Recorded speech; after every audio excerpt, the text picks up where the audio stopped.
Morning, Miss T. Hey, Guess where we're going? going to the airport. We're We taking going- one of Cody's puppies from his litter from Maui that Chanel's been whelping. Yeah, so we're going to the airport, and just to kind of talk about that for a second, what do we take with us? Well, we take some food, because she's going to maybe spend the night, so a little bit of food, don't eat a lot. We don't feed puppies right before they get on a plane, that's not a good idea. But she did have breakfast this morning. It's not going on the plane, it's going to the motel and then on a plane. Okay, so he's going to get some food tonight. What else you got there, Tammy? I got a little chewy bone for entertainment for the puppy and a little puppy dog. And then we've got The inspection, a health certificate. It's a good idea. You don't always have to do this, but if you fly, I mean, I recommend that you always do it. Which one you got?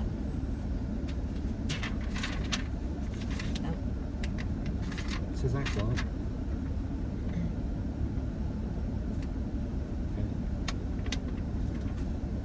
Well, we can take a picture of the other one. Yeah. That's fine. We'll take a picture of it. Yeah.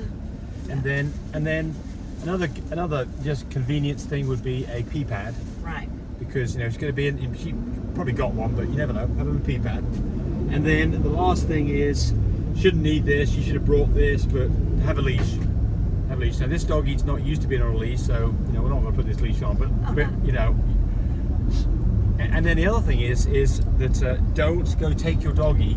This dog has had 2 sets of shots, right? Oh yeah. 2 sets of vaccinations, all its wormings, of course, and a vet check. But you don't want this dog. Remember, at the airport, other dogs are there, and other dogs have peed in certain areas. So we don't let our dog on the ground at the airport. It's not going to happen. Because we don't want this little guy. We don't want this little guy. He peed at home. He did. He was really Said cute. goodbye to his brothers. His name's Axel. His other brother and his sisters. And Chanel's been whelping him, but Yeah. Chanel's been away for a bit, so we're whelping for her. Yeah. Okay. Right, let's get on with some Q&As, because we haven't done it in a while, and I apologise about that. We finally closed on a house. He's shaking. Yeah, he is. Rappy man. And so he got a bath. He got a nice bath. Vent on him. Got a nice bath. Don't have the air conditioning vents on the babies. And so he's shivering a little bit because he's first wet. So watch out for that. All right. Oh, Jaclaire says, wow, your wife just pinpointed what just happened to my dog who had her first litter. I brought her home. She bit 3 puppies. You guys are truly experts. Thank you all for sharing. So, C-section, especially new mums, they can be very disorientated for the first couple of hours, sometimes longer. And it's prudent that you are very careful about introducing mum to babies, because she's on anesthetic, so give her Right. give her a couple hours to get over Yes. that.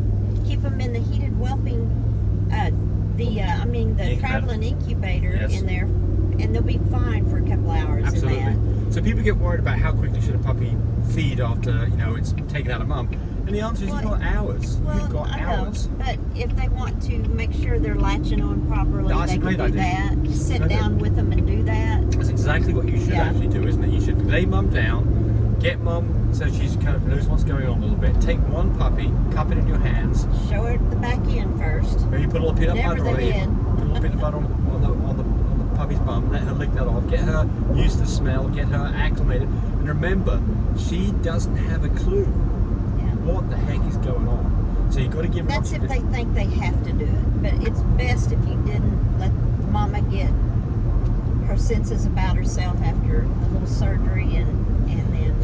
So for us, typically a C-section, you're there for another half an hour to an hour in the vet's office as they're kind of finishing things up.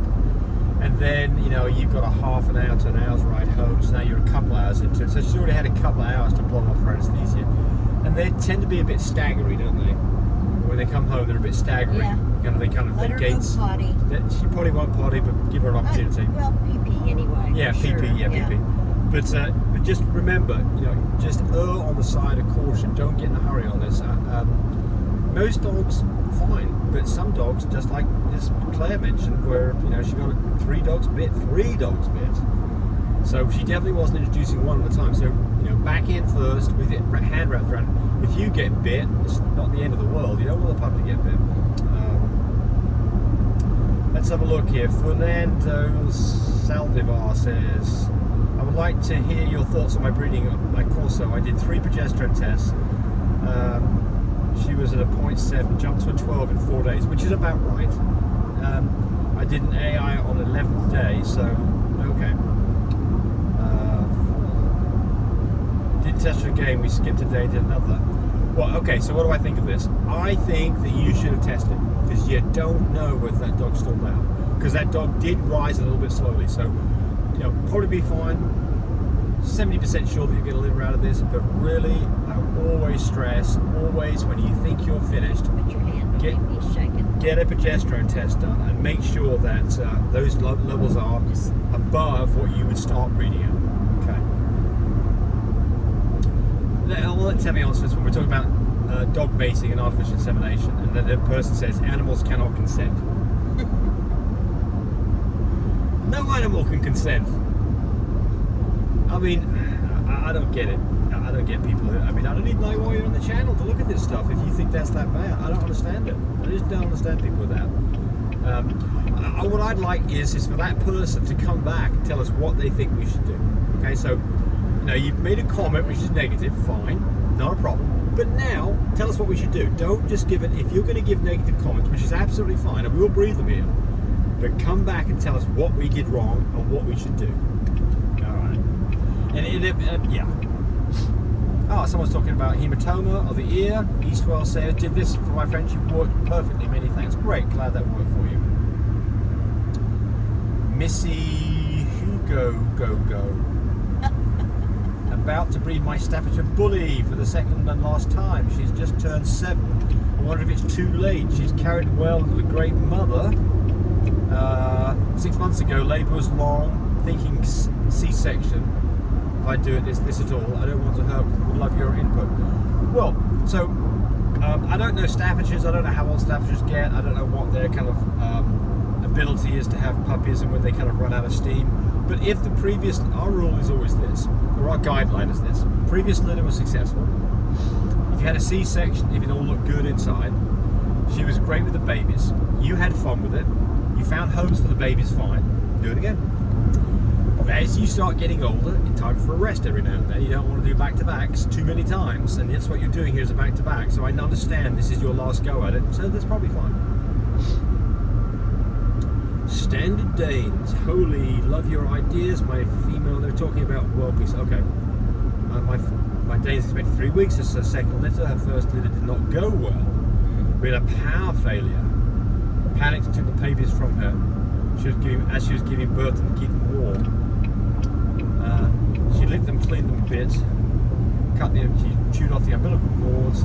I introduced them back to her and she growled at them. I muzzled her, made her lie down, she fed them, no problem, improved muzzle, would not lick them and clean them. She had, I realised another mistake, all 30 puppies lived and did well. What can I do if she refuses to clean them again? What are your thoughts, Terry? Oh, I wasn't listening. I was watching the traffic. Okay. Well, here's my thoughts on this. I'm sorry. You kind of interrupted the process of her having these puppies, and you stepped in. I understand why, because you had the power failure. So you have to think that maybe that was the cause. There's 2 reasons why you could have a problem here. One would be you kind of stepped in and interfered a little bit. We understand why. The second one is that she's just not ready to be a mother yet. Is a bit confused with what's going on. Now, this was not a C-section, it was a natural birth, so there's not, you know, anesthesia that's the issue. I think you just, you know... Is that a French Bulldog? No, it was a Staffordshire, it's a Dane, my female Dane, it's a Dane or something. I mean, you know, look, just be aware of the problem next time, try to not interfere too much, and hopefully you'll have a power outage again, and you'll probably be fine. Yeah. Well, let me just say this. Animals can feel when somebody's nervous. Yes. You know, they go by what you're feeling, so, you know, try to be as calm as possible. So you got a dog having... Easier said than done. Yeah. You know, you're in the dark. Yes. So...